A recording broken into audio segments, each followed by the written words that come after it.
Part of my argument for how we get out of some of the messes we're in and change things so that we have more of that sort of material political security that we're talking about is that we actually have to face our vulnerability. And we have to say, okay, we're all insecure. Therefore, we need each other. And let's band together to fight for a world that meets our basic needs.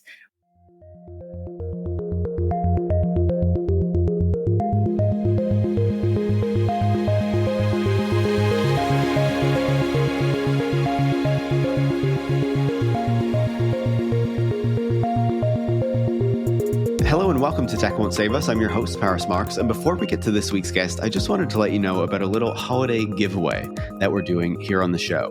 So, as you know, the show relies on the support of listeners like you to keep making it, to keep having these fantastic conversations like the one that you're going to hear in just a minute. But if you have been on the fence for a while or considering becoming a Patreon supporter, now might be the time to do it. Because if you support the show before the end of the year, by December 31st, you will be entered into a draw for one of 5 signed copies of Joanne McNeil's new book, Wrong Way. Remember, she was on the show just recently. Or 5 copies of my book, Road to Nowhere. So that is 10 books that you have the chance to win. And in order to enter, you need to sign up to become a Patreon supporter. And of course, if you're already a Patreon supporter, you will have the option to enter into that draw as well. But what better thing to do at the end of the year than to support a show that hopefully you enjoy very much and also get a chance to get a new signed book in the process. So give it a thought. If you want, you can pause the show right here, go over to patreon.com/techwon'tsave-us and become a supporter, or, just keep it in mind as you're listening. And so with that said, this week's guest is Astra Taylor. Astra is a writer, filmmaker, and political organizer. She's the author of The Age of Insecurity and a co-founder of The Debt Collective. I've been meaning to have Astra on the show for a while. We talked about it about a year or so ago and just had some scheduling issues. And I was so happy that we reconnected and could finally have her on the show to talk about her new book and, some of the other work that she's been doing over the years that relates to technology, the tech industry, some of the subjects that we talk about quite often. And I think that this was an important conversation to have because it relates to a lot of the topics that we've been talking about, over the past year and even longer, especially when you consider the difficulties that a lot of people, that workers face, and how the tech industry can make those things worse. As the title of Astra's new book suggests, it is about insecurity, something that more and more people, I think it's fair to say, are feeling in their lives, and something that we see the tech industry and their new kind of innovative, quote unquote, business models making even worse. So I was thrilled to have Astra on the show to dig into the book, to dig into her perspectives on these issues. We talk a bit about some Canadian political stuff because Astra is also a Canadian and this book deals with some Canadian issues, but I'm sure you won't mind that. You love hearing a little bit about Canada. So I don't want to make this intro too long, but I'll also just say, obviously the holidays are upon us.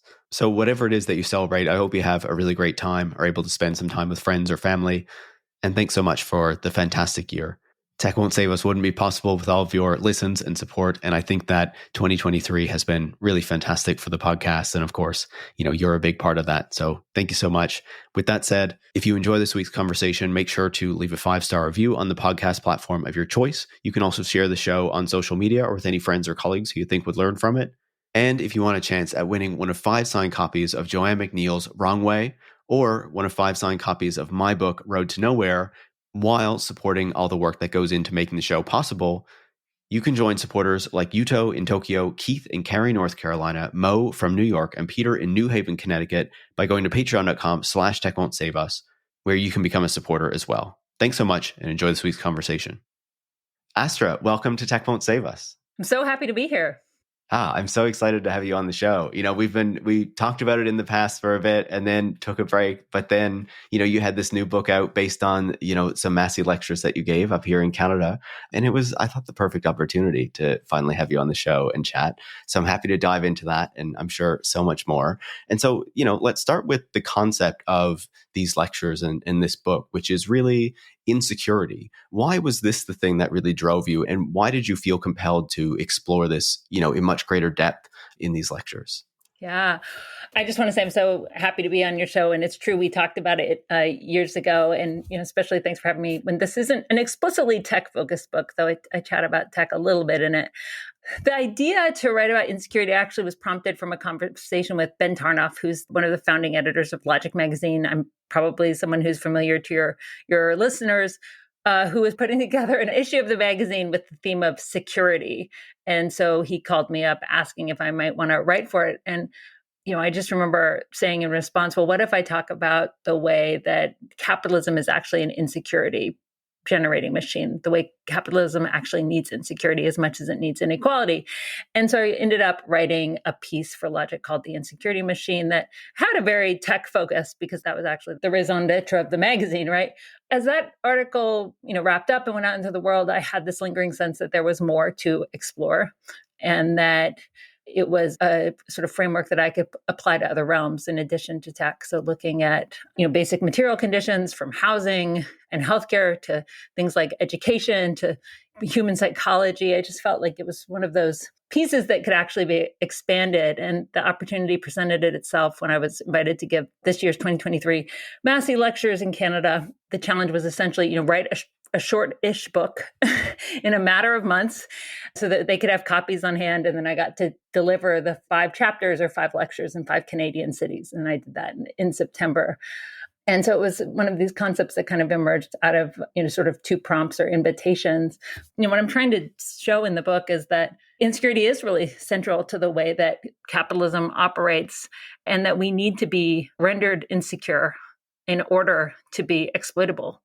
And so I sort of use that as a lens to explore various social dilemmas. And it's one of those concepts for me, it spans the personal and the political and the economic and the emotional. And so, it just kind of, I was able to sort of take it in all these different directions that I found pretty fun as a writer.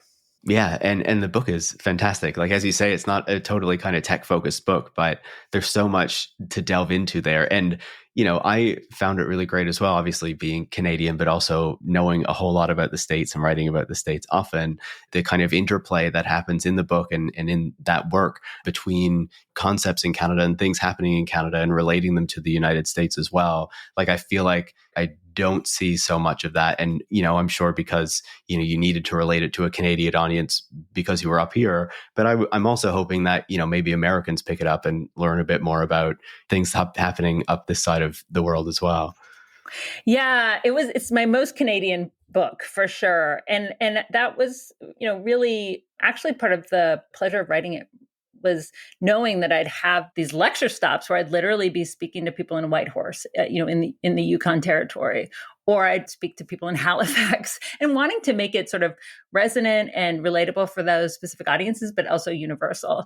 And so a big chunk of it was excerpted in the New York Times when it came out. And, my editor, after he read the book, he was like, oh, it's really interesting. Let's definitely read an excerpt. It does have a lot of Canada in it. But, I think it's a really important actually for Americans to learn more about Canada and not just invoke it as this idealized place, right? So there's a rather long disquisition about the crisis of the public healthcare system. I think that that's important. But also I did try to also pierce that veil of Canadian smugness throughout the book too, and say crisis of indebtedness in the United States that Astra Taylor have been organizing around. But guess what? It's really bad in Canada too. So hopefully the lessons sort of flow both ways. And then in terms of the tech stuff, I used to write a lot more explicitly about technology ever since my first book is The People's Platform and Taking Back Culture and Power in a Digital Age. It came out in 2014. And what I've done since then is try to just not silo tech as its own thing, to just write explicitly about tech, but to show that it's a facet of every aspect of our lives, right? Because it's part of our work experience, it's part of our education experience, it's part of healthcare, it's part of our social lives, it's part of our romantic lives. And to just, sort of put it in there without cutting it off or reifying it or pretending that it's somehow separated from these other social fields. Yeah, well, you talk about tech, and how you've been writing about tech for a long time, which I don't know, might surprise some listeners, maybe not. Maybe they're familiar with the People's Platform, maybe not. I read the book, I think a little bit after it was released, but I found it a really great one. But that year as well, you were also writing with friend of the show, Joanne McNeil, a piece in the Baffler called The Dads of Tech, I believe it was. And I feel like that was a time when Silicon Valley itself was still very kind of idealized. A lot of the reporting was still very positive on it. So I wonder kind of what you were seeing in that moment that was making you kind of look at this industry or these technologies in a different way than, I think the public was still largely seeing them at that time. Yeah, it's interesting to think back to that moment. I mean, it's almost hard, I think, sitting here today in 2023 to remember just how over the top and utopian some of the rhetoric about the internet was, specifically about social media and about the potential of these new tech companies to disrupt the old media monoliths and sort of get rid of middlemen. So there's this whole idea of disintermediation that we as citizens or as cultural producers or just as amateurs in whatever field would suddenly have this direct connection to one another, to our audiences, or to potential sources of income, and that it was going to be radically democratizing and all of that. So I started going to a lot of these conferences and reading a lot of the tech books, and the basic analogy at the time was sort of Napster. We're going to Napsterize everything, Napsterize democracy, Napsterize these other industries. And so the analogies came from the cultural field, and they were being extrapolated to the sort of political and the social and the economic. And as somebody who is a cultural producer and knows a lot of artists and knows a lot of musicians, I was like, hold on, this isn't happening. Like, you know what we've got? We've got like the old guard of Hollywood and the cable industry, and we've got this new corporate guard of Google and Facebook, and they're not disintermediating anything. They're just new mediators. So we have double the gatekeepers, and they're collaborating in lots of ways, and they're engaging in vertical integration. Like, what are you people talking about? But it did make me then wonder, okay, well, what is salvageable here? And is the problem tech itself, or is it the underlying business model? And so what I tried to inject into the debate back then was just a bit more political economy. The problem is not the technology, it's economic incentives and the business model structuring it, and the fact that so much of our technical experience is actually funded fundamentally by advertising. Now we talk about, surveillance capitalism is one way of describing that. But, just the conversation was it was so full of shit, man. And these people would get on stage and write these books, and they write the same book over and over about how everything was changing for the better because there were these new companies. And I was like, no, there's a lot of continuity here. Like, a lot of these debates are debates we've had before around other media. And ultimately, I was making a socialist case for state investment in culture, communications infrastructure as a public good, all the things that listeners of your show know really well, and conversations that have advanced in really interesting ways. But yeah, it was a lot of debunking. and so the piece that you mentioned, The Dads of Tech, that I wrote with Joanne, is definitely one of the more fun things I've ever written, because it was just us sort of lampooning the misogyny of the tech world. And I just have to say, every single guy we criticized in that piece got in touch with us and told us we were wrong. Like, and I'm saying, Silicon Valley, like billionaire investors, they were like, read this article in the Baffler and got their feelings hurt over it and had to reach out. I love that, because when you think of like, what so many of these powerful figures in Silicon Valley are like into today, where they've been like very radicalized. They, are increasingly embracing these like right-wing politics. And the question is like, was this always there? Or, is this something new? And it's like, oh, they've always been these people. I will say, about 2 weeks ago, I was at a coffee shop in New York, and I looked up and I realized it was like another table was one of the guys we were most vicious about. No. Anyway, I think it's a good piece. People should read it. It's fun. Yeah, absolutely. I will include it in the show notes for people to go check out. I guess kind of related to that, I think when we talk about tech, there has been a big recognition, especially in the past few years, even if it wasn't so much kind of on the radar, or not as many people were recognizing it in 2014, that in the past few years, there's been a real kind of, I don't know, wake up in the impact of the tech industry on, the world that we're inhabiting. And I feel like the recognition of how it propels insecurity has been a really kind of important part of that. And that, of course, comes out in the logic piece that you wrote, but also, the lectures that you prepared. What do you see in the way that these technologies are connected to these business models that allows them to be used in this way? Right. So I think actually, I can actually channel a bit of the People's Platform here, because part of what I said at the introduction to that book is we need to emphasize continuity as much as change. So in that book, I talk about how the old forces of consolidation, centralization, commercialism are still present. Those problems from the old media model are still present. In the digital landscape, and that continuity is really essential. So in this book, The Age of Insecurity, it also takes that view of like, okay, what actually within the kind of capitalist paradigm has been consistent. And one of the analogies I make is between the sort of digital revolution and the enclosure movement. So the enclosure movement, of course, again, your listeners will be familiar with sort of the dawn of market society, the dawn of capitalism as we know it. And, for the period of many centuries, through thousands and thousands of acts of parliament, millions of acres in England were enclosed, literally turned from once common fields and forests into privately owned property, enriching the landlord class. And this pushed people off of their homes, changed the mode of production, because people could no longer sort of provide for themselves and their families through subsistence agriculture. So people were made insecure.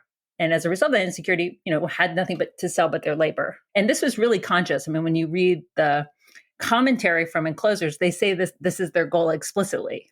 And, one of my favorite quotes in the book is a landlord saying, when you're doing this enclosure business and you're putting up your fences and your hedges, don't plant trees that bear fruit, because the idle will be tempted to eat for free. And so capitalism begins with what I call the manufacture of insecurity. So that manufactured insecurity is there at the genesis, because you don't have people who have nothing to sell but their labor unless you have insecurity first, right?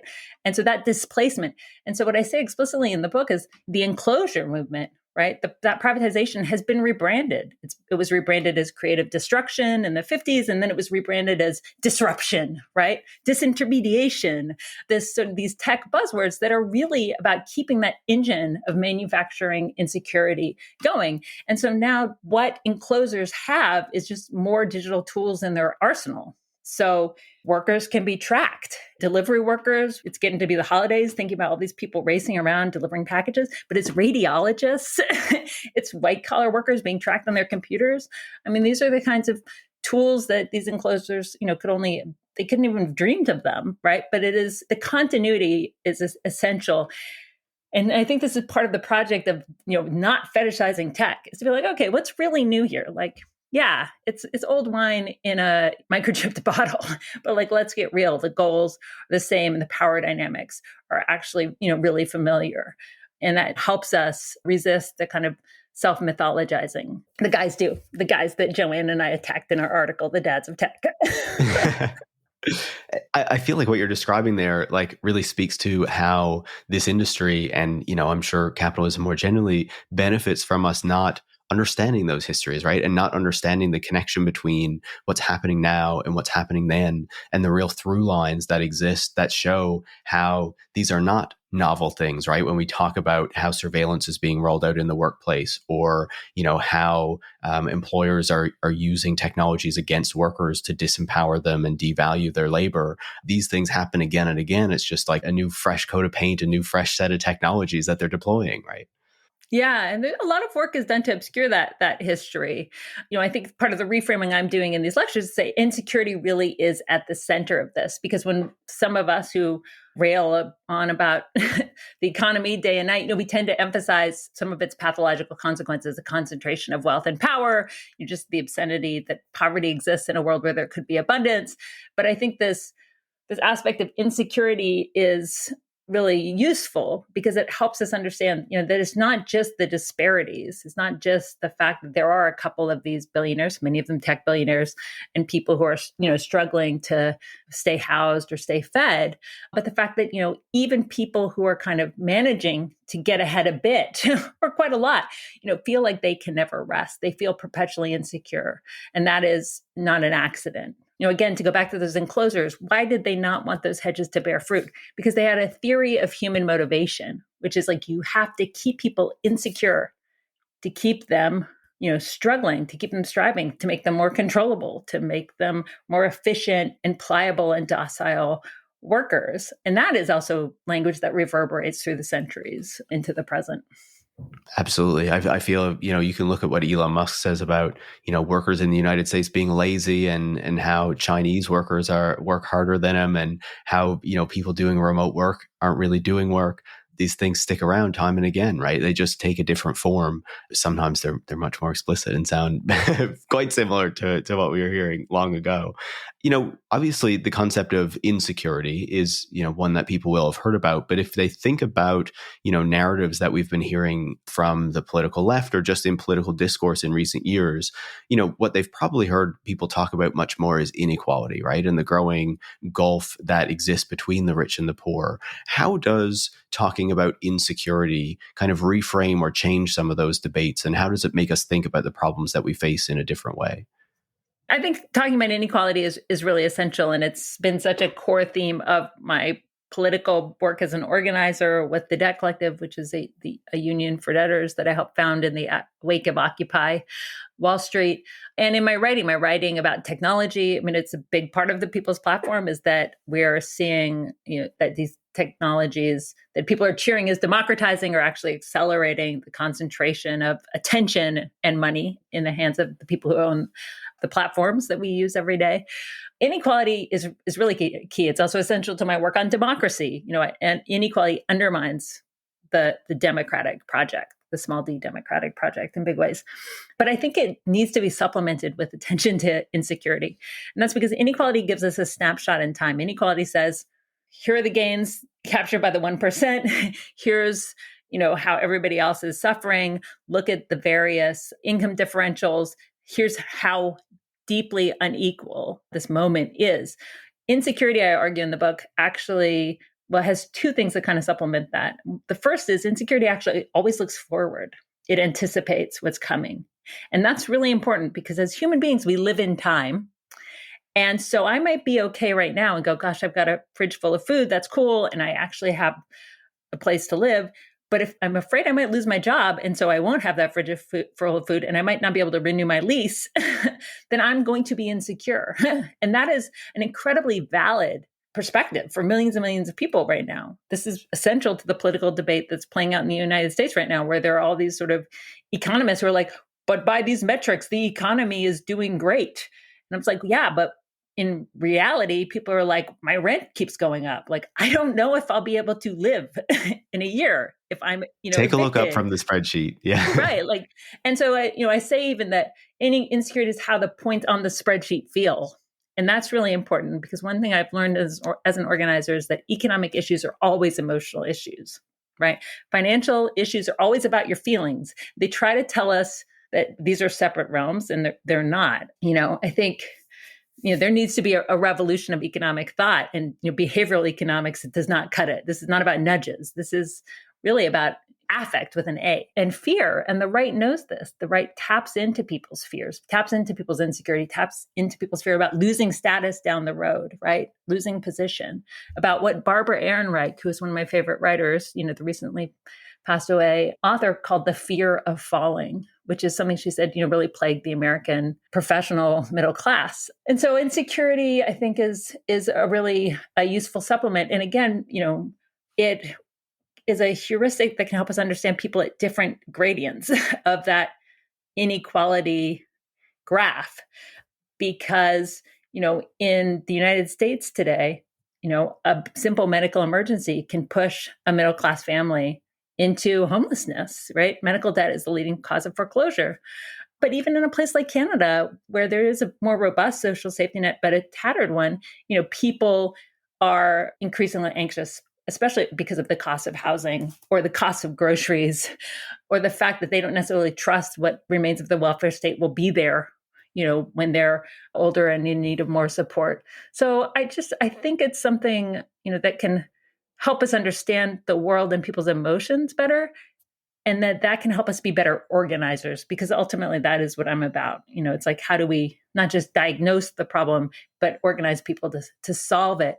And inequality encourages us to look up and down. So we look at Elon Musk and we look at the unhoused people.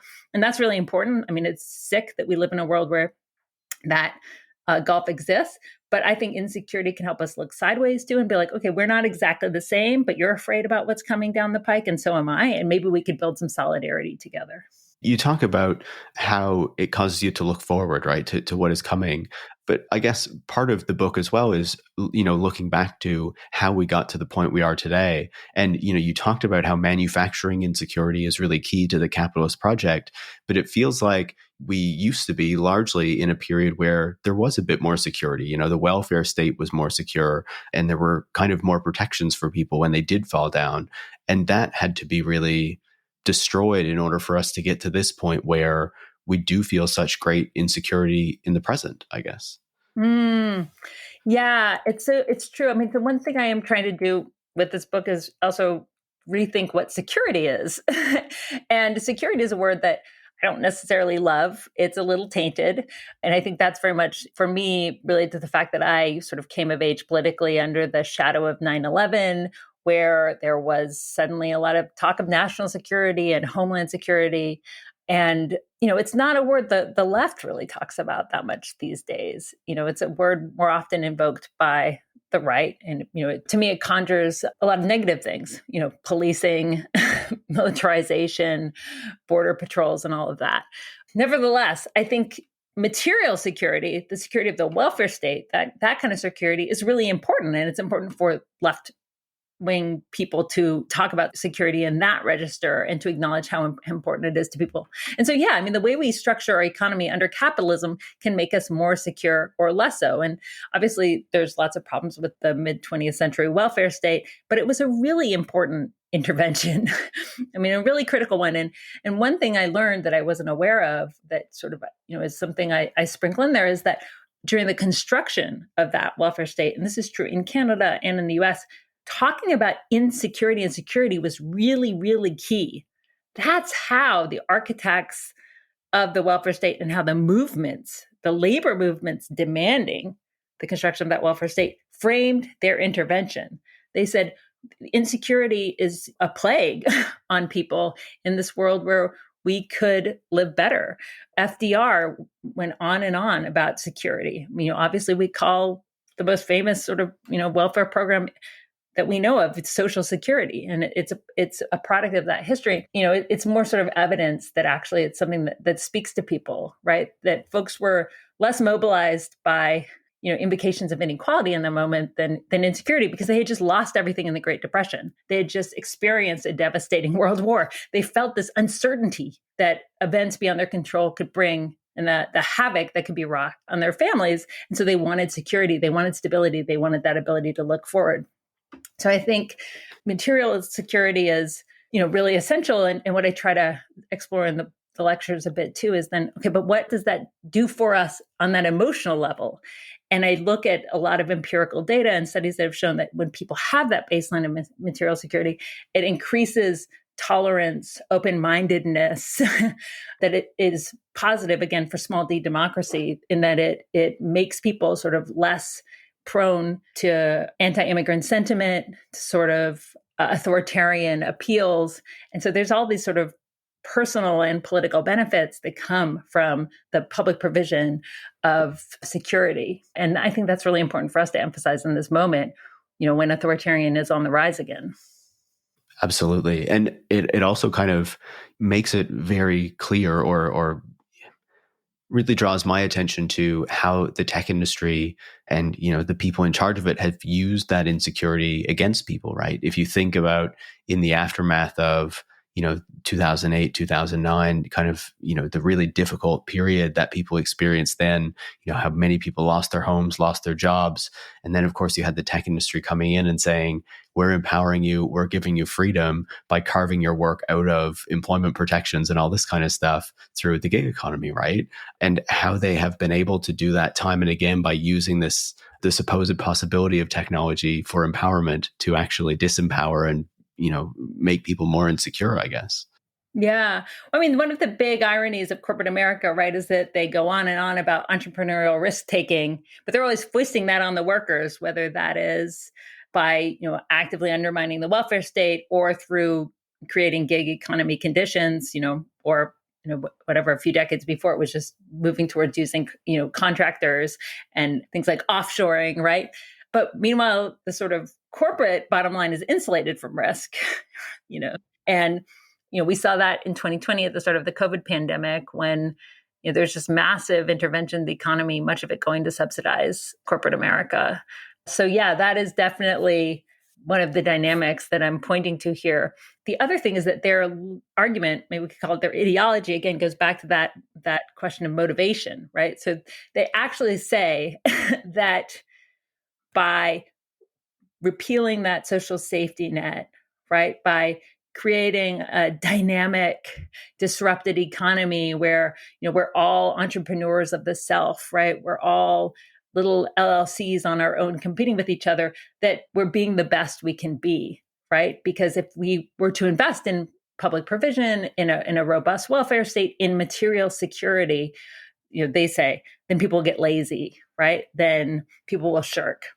And so there's been this rhetoric, again, going back to enclosure movement, that like this is actually a sort of project of public morality in addition to sort of market efficiency, right? Like that this makes us good and productive. And it's just bullshit, right? Because there's all sorts of evidence that people are motivated by all kinds of other things: the desire to cooperate, the desire to create, the desire to learn, the desire to take care of each other. And that actually a kind of desperation is inefficient for lots of reasons. But I think that part is there too, like in the rhetoric. They're not just like, oh, we want to make a lot of money. They're like, and it's good, and you'll be better people as a result of us destroying your financial lives because you'll be scrambling, and that's virtuous.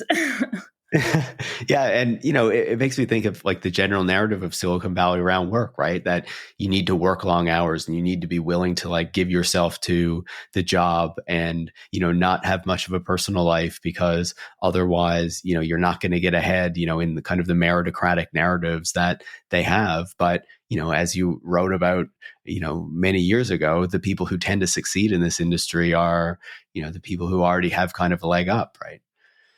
100%. Yeah. I mean, or they succeed because they've done something, that doesn't necessarily, benefit humanity, but is like a hack, or they manage to get sort of sold, and absorbed by a bigger company at the right moment, right? Like, or because they privatize the commons, they engage in some act of taking something that was collectively built. I mean, the internet itself obviously is the creature of immense public investment, and they privatize some corner of it. This is, I think, just one of these old stories that we're just going to have to be constantly debunking. And for me, as an organizer, as a writer, I'm very much about cultivating a sense of entitlement among ordinary people. And it's like, no, you're actually just entitled to public care, to food, clothing, shelter, the basic necessities of life, and society will not crumble. To go back to the example of billionaires, I mean, what do billionaires often live off? It's called unearned income. It's just like the fruits of their investment. I mean, they're not out there like living from the sweat of their brow. So it's always, what works for me doesn't work for thee, and that incredible a hypocrisy. But security is, I think there'd just be lots of salutatory effects. And what I also try to go into in the lectures too is the fact that according to international human rights law, we actually have a right to we have a robust right to material security, and security is written into many domestic constitutions. And I found that really interesting as an organizer, that it's not a right that we often invoke on the left. Again, I think the left doesn't talk about security very much, but it's there on some pages and it's something that we could lay claim to. And I think there's some potential, power in that, and that we should, be more vocal about the fact that this kind of material security is something we're entitled to, and that it would actually and to go further than just saying, well, hold on, it's not going to be a bad thing for society, but to say, no, it's going to be a good thing. Because again, it's going to make us healthier. It's going to give us time to participate politically. And because again, empirical research shows it makes people more tolerant, more open-minded, less authoritarian, and less afraid. And those are consequences that we should be very keen to see manifest as reality. Absolutely. And I feel like this is probably a bit more in like the Canadian wheelhouse sort of a thing. But, obviously it's a book that deals a lot with Canada. And I found that fascinating. But when you wrote about how the judges kind of interpreting the Canadian Constitution tend to focus on kind of the negative freedoms that Canadians have, but often not, enforcing kind of the positive freedoms or not wanting to kind of bring that into, I don't know, the legal framework or ruling on it, I guess. I found that really fascinating and hadn't kind of realized it necessarily.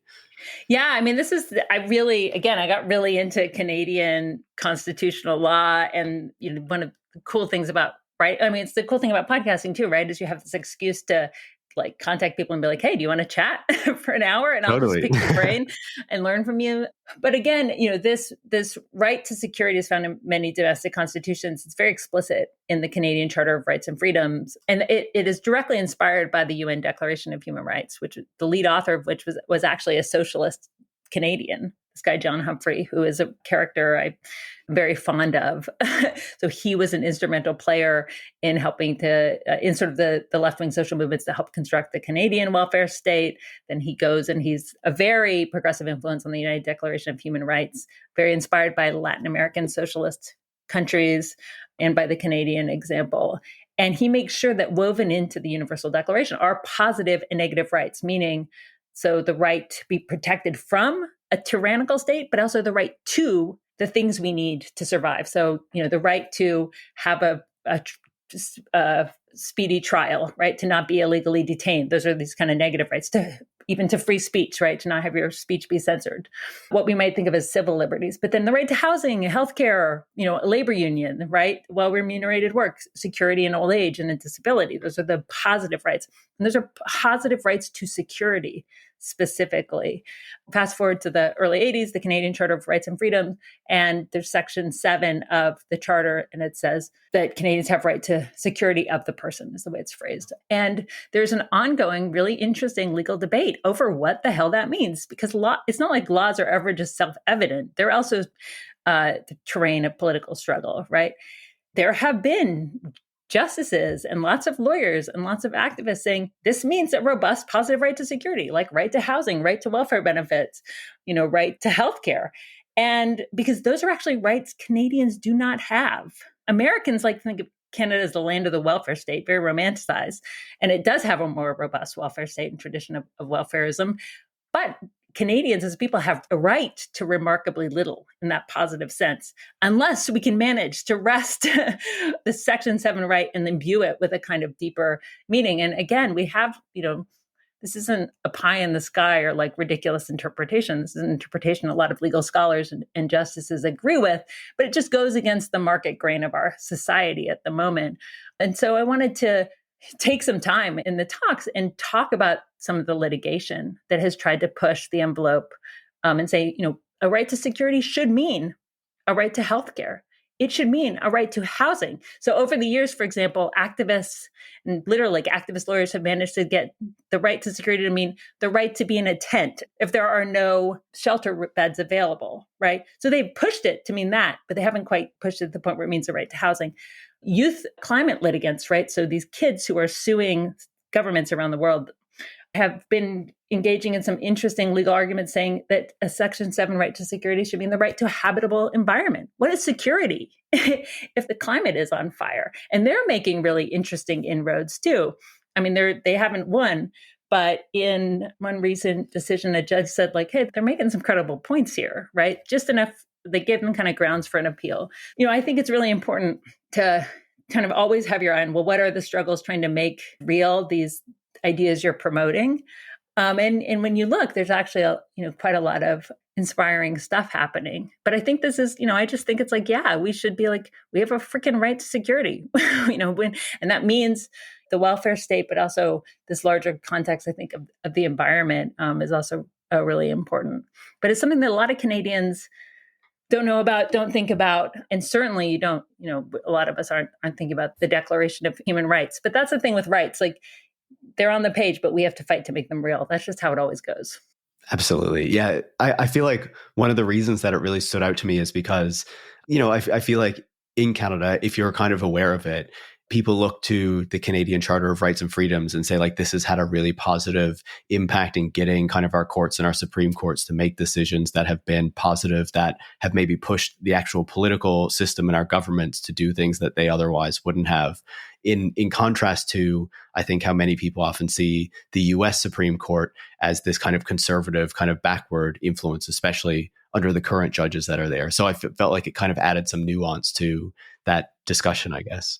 Yeah, I mean, it's, again, it's that the US is like a low bar. I feel like, if I could just say one thing about Canadians, it'd be like, never compare yourself to the US. But it's true that the US Supreme Court has become this bulwark of reaction, captured by these 6 ultra conservative judges. But it's also just the American political system is full of these veto points that make progressive reform really, really, really hard. Whereas the Canadian jurisprudence is, has more openings. And this is why I think this is an interesting frontier to push even further.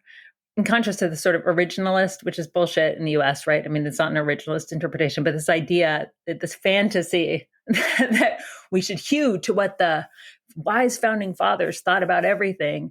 In Canada, there's this doctrine called the living tree doctrine, which is that the Constitution should branch and grow and change. And that's a beautiful image and something people shouldn't take for granted. As someone who straddles both worlds, I'm like, it can get so bad.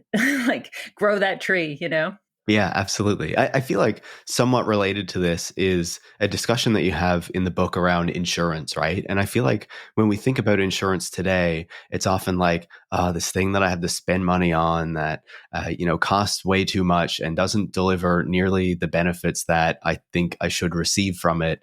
But that how, when the idea of insurance was really kind of new, it was quite a radical thing provided by the state to give you this degree of, the type of security that we're talking about.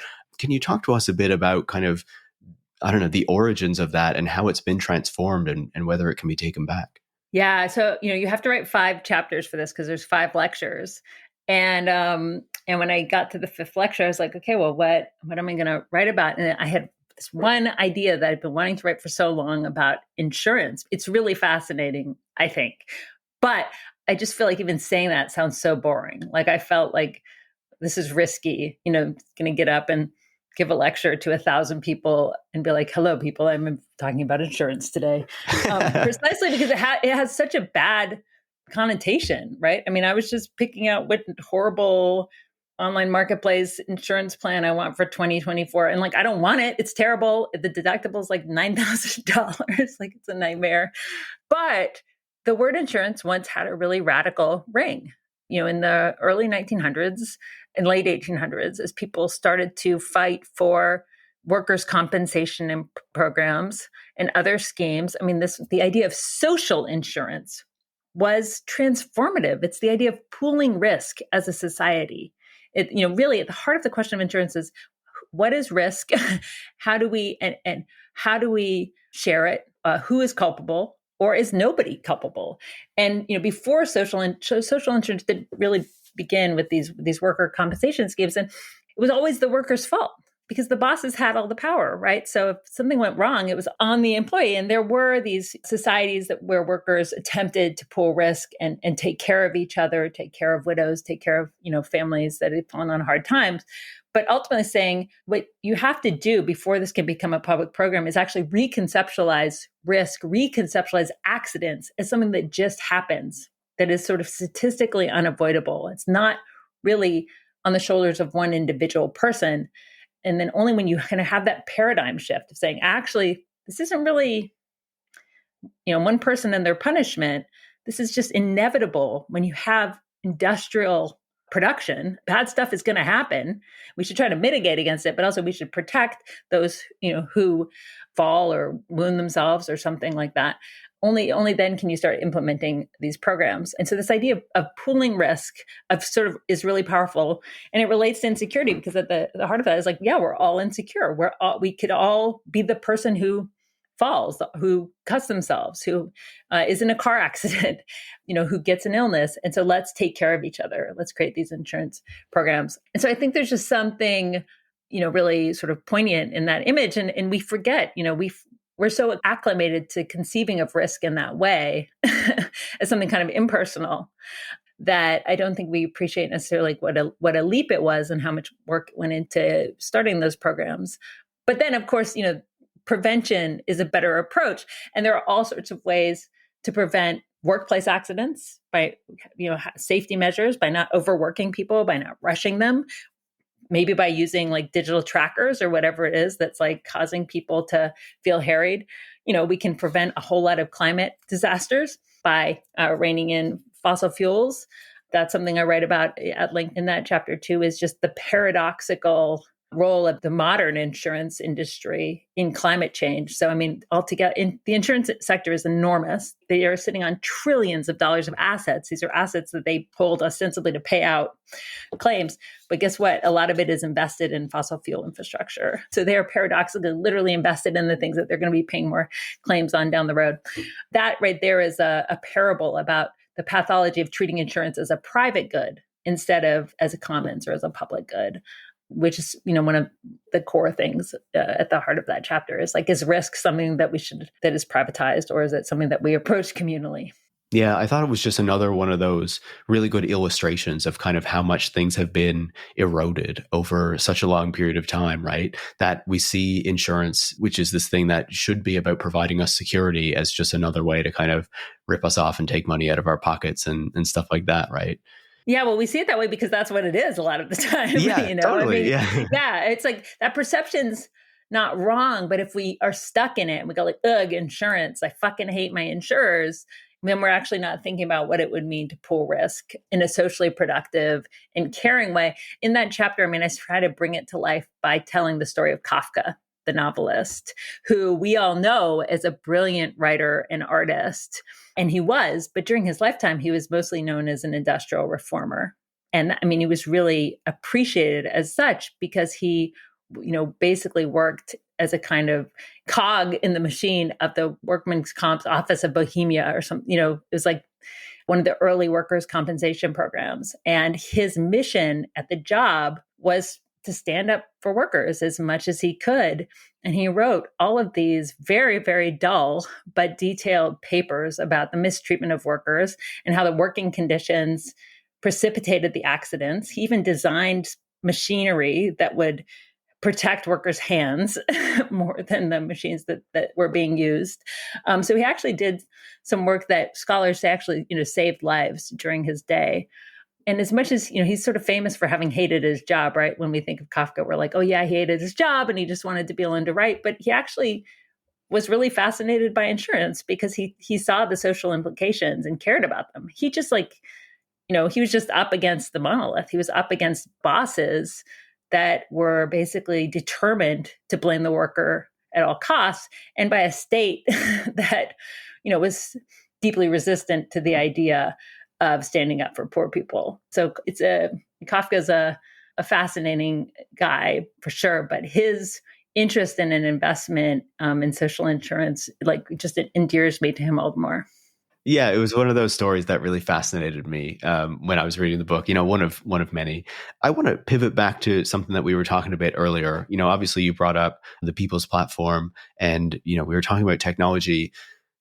I think there's a lot of discussion today around the role that kind of social platforms, social media plays in making people feel more insecure in their lives.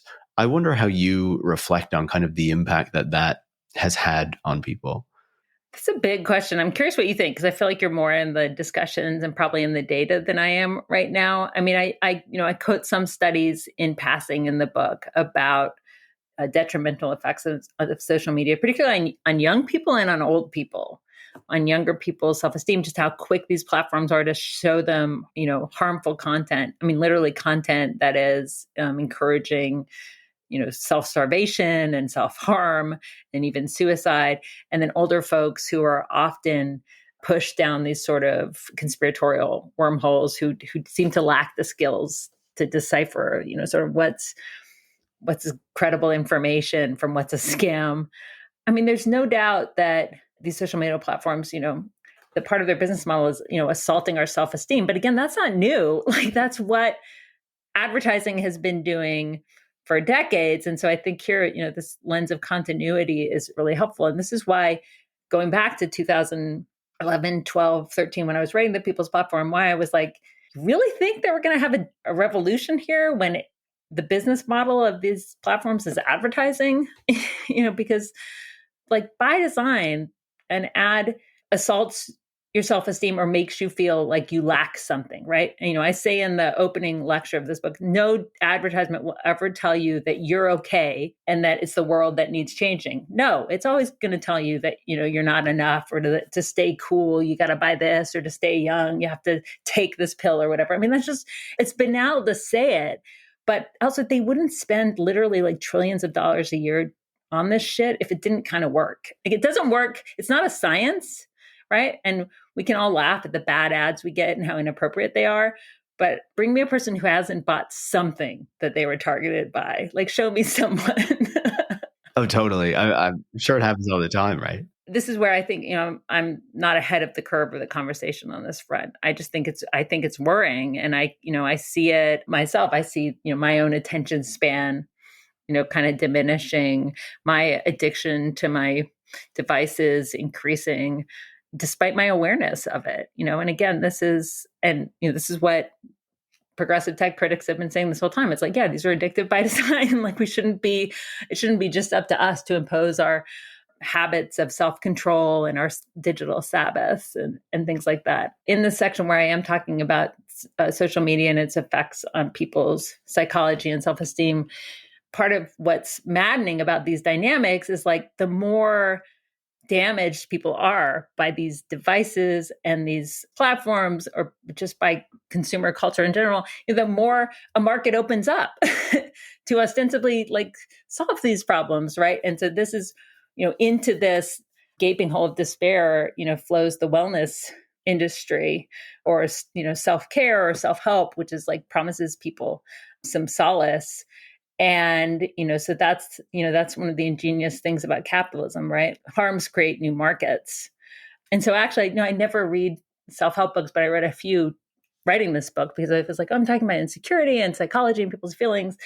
And, what was striking to me is quite a few popular authors, talk about people's sense of lack or of never having enough, or their desire to do things like be creative, right? To not live to work, but to work to live. But they just never take that political step, right? The problem is always you, when it's like, no, the problem is capitalism. And, these are just not, you just can't self-care or meditate or exfoliate or breathe your way out of the crisis. But of course, these books never take that extra step, because that would be, to sort of like undermine the conditions of their own success. Yeah. And I think the connections to, again, the fact that this sort of stuff has been going on for a long time, it's just now happening in like a different way through the tools that are available to these companies and to the system, in order to, continue kind of pushing us in this direction, continue to making us feel terrible so that we buy things, and, all that. It's not much of a surprise, I guess. In the book, one of the things that you talk about, I think, when you start to get more toward, how we address these sorts of issues, is the concept of decentralization. And, obviously this is discussed in a much broader remit than just technology in the way that we would understand it. But obviously this is a concept that is very much of interest to people in the technology space. And I feel like there are divided opinions on as well, where in some circles, there's a view that, if we just have more decentralized technology, everything will be better. And then there's also the way that companies have taken advantage of decentralization to kind of recenter their power structures and stuff. So I wonder how you see kind of decentralization helping in this way, and if you also have concerns about how it can be co-opted by powerful institutions that exist out there already. I mean, I think this is a tricky thing. I don't think that there's a one-size-fits-all answer, because You can have sort of anti-democratic versions of decentralization and disempowering versions, and you can have democratic and empowering versions of centralization. And so, again, I think we have to look to the context and have to look to sort of the political agenda and the economic paradigms, right? Like, and I also think they're not necessarily opposed. You could have a situation where there's centralized funding going into communities where communities have democratic determination over what kind of cooperative businesses they want to start or something like that. I'm just pull an example out of the ether. I mean, but it's like where there's centralized funding streams and a mechanism for ensuring equality and conditions on where the funding goes, but there's still community determination, room for experimentation, room for democratic deliberation. So it's a bit of a false binary, but I do think we have to be really alert, especially in the United States with its weird federalist system and its fetishization for state power, states' rights, local control, local school boards, hijacked by Moms for Liberty, that the right has used a project of devolving power to the states and to the local level to pursue a right-wing agenda, because it was the federal government that was often trying to pursue things like the correct application of civil rights law. I just think it's tricky, and that we actually have to be sort of more precise about what it is we're talking about. I am someone who also thinks, again, I obviously like the word democracy. I like experimentation. I'm not sure I'm ready to reclaim the word innovation, but I don't, in theory, maybe we should, but we have to do it within a framework that pursues equity and security, and justice. I don't think like one category alone, like, centralization or decentralization gets us there. I think it kind of has to be more nuanced than that. I guess I'm inclined to think there's sort of basic things that we need as human beings that should be sort of guaranteed by a central authority, meaning in this case, the federal government, right? Like we have a right to healthcare.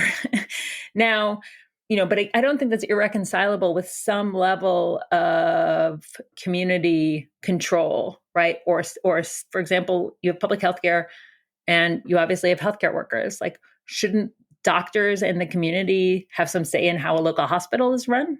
So again, an element of decentralization mixed with central funding where, funding is equitably distributed, based on need and not just the ability to pay. So yeah, I think it's interesting. This kind of gets a little bit into the terrain of a book I have coming out in March that's on solidarity, where there's a chapter where we talk about what a solidarity state might look like. So sort of something beyond the welfare state. And a solidarity state would create feedback loops that encourage solidarity. And I think some element of decentralization or democratization is key to this, because we want citizens to feel invested in public goods, right? So the welfare state sort of dispenses with services from on high on a charitable model, like the state giveth, right? So then the state can taketh away. A solidarity state would be like, this is actually like public, isn't it? It belongs to you, the public, be invested in it, right? And thus help protect it. I think breaking that binary would be essential to that project. Yeah, I love that. And I love your recognition of decentralization as well, and kind of, the nuance that is inherent in it, and looking at where power is and how decentralization doesn't necessarily mean that, you're taking power away from, I guess, the forces that we wouldn't want to have it, right? Right. And, but there is also resilience in decentralization. There can be experiment in decentralization. It's just like not to make a fetish of anything. I mean, decentralization under really unequal circumstances is bad. Like you could argue, for example, that American K through 12 public schools are decentralized, right? The funding is based on local property tax. Then there are these local school boards. That is, nobody, I think, who's got an objective analysis would call American public education democratic.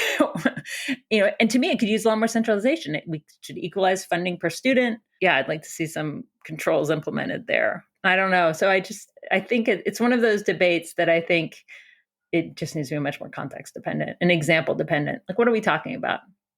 Totally. No, I think it makes perfect sense. And to wrap up our conversation, we've been talking a lot about the insecurities, the way that this works in favor of capitalism and the system, and how it really harms a lot of people out into the world. After doing all of this research, putting these lectures in this book together, what have you learned about the best ways that you think that we kind of combat this and, increase the kind of good kind of security that we want for people? Yeah, maybe I'll end by actually going back to the beginning of the book where I contrast what I call manufactured insecurity, which is the insecurity we've talked about in this interview, with what I call existential insecurity. So I think that there's a case to be made that we are just inherently insecure and byproduct of being mortal, vulnerable creatures who are dependent on care throughout our lives, right? We are born as tiny, helpless infants. And if we are lucky to live long enough, we're pretty helpless at the end of our lives as well. And the fact is we need care throughout our lives. We're all dependent on infrastructure and communities and supply chains that are so far beyond our own, not just control, but we can't even conceptualize them. They're so massive and integrated at this moment. So that existential insecurity is there. It's something I think we will never escape.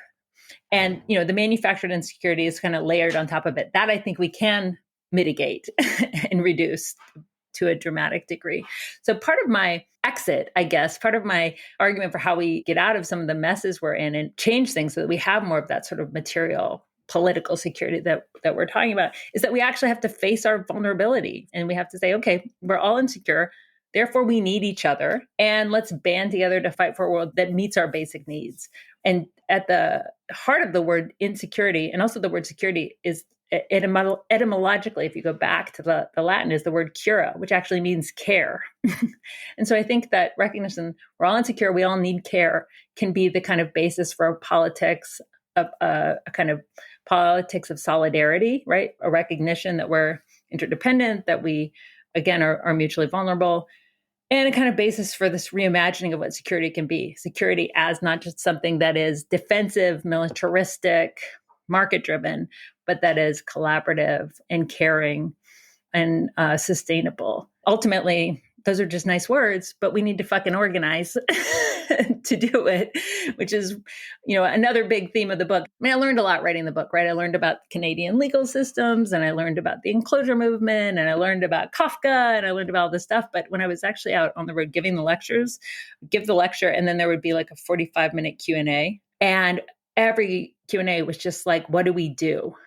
And what I felt was people know that we're facing a bunch of shit right now, that there are intersecting crises. They don't need to be convinced of that. But what they don't really know is what to do about it, because it's not like they learn organizing 101 in high school or college, right? Unless they're lucky enough to be in a labor union at the job, and a good labor union at that, or maybe someone who's just like hyper politically engaged, or maybe one of the tiny percentile of people who's like in an attendance union, like they don't have much firsthand experience of organizing. And so what I came away from those lectures was, each Q&A, it almost became like a symposium on like organizing. Yeah. And I felt like just a lot of appetite for actually trying to do something to improve things. So it was like a really heartening experience, because by the end I was like, oh, I'm not really convincing you people of anything. We're actually on to the really hard question, which is like, okay, what are the next steps that we take together so that we can build the world that we all deserve and are entitled to? Exactly. And that world requires organizing, not just new technologies delivered to us by some big tech companies as they would want us to believe. Astra, it's been great to speak with you. I'll be looking forward to your new book coming in March, I'm sure. But thanks so much for taking the time. It's been great. It's been really, really, really fun. Thanks so much for having me. Astra Taylor is the author of The Age of Insecurity and a co-founder of the Debt Collective. Tech Won't Save Us is hosted by me, Paris Marx. Production is by Eric Wickham, and transcripts are by Brigitte Pawliw-Fry. Tech Won't Save Us relies on the support of listeners like you to keep providing critical perspectives on the tech industry.